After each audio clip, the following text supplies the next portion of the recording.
Quba ərazisində Qusar sərhəddinə yaxın sürüşmə qeydə alınıb. Bu barədə Zəlzələlərin Tədqiqatı Bürosu məlumat yayıb. Bildirilib ki, 20 iyun tarixindən sürüşmə davam edir. Qeyd olunub ki, ərazidə yaşayış məntəqəsi yoxdur.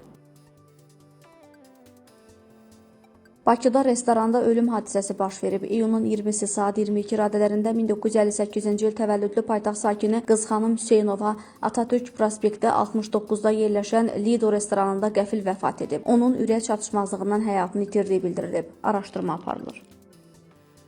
Xocavənd rayon Əmirallar kənd tam orta məktəbinin direktoru Mərkəz Hüseynovun büdcədən müəllimlərə ayrılmış külli miqdarda vəsaiti ələ keçirdiyi məlum olub. Sumqayıtda məskunlaşmış məktəb direktorunun 2023-cü ilədək ümumilikdə 71.301 manat vəsaiti mənimsədiyi müəyyən edilib. Mərkəz Hüseynov barəsində Cinayət Məcəlləsinin 178.3.2 və 313-cü maddələri ilə iş açılıb. Məlum olub ki, direktor işə çıxmayan müəllimlərin əmək haqqı kartlarını özündə saxlayıb və onlara ödənilən pulları nağdlaşdıraraq özünə götürüb. Bundan sonra Mərkəz Hüseynov evdə təhsilə cəlb edilən müəllimlərə ödənilən vəsaiti də mənimsəyib.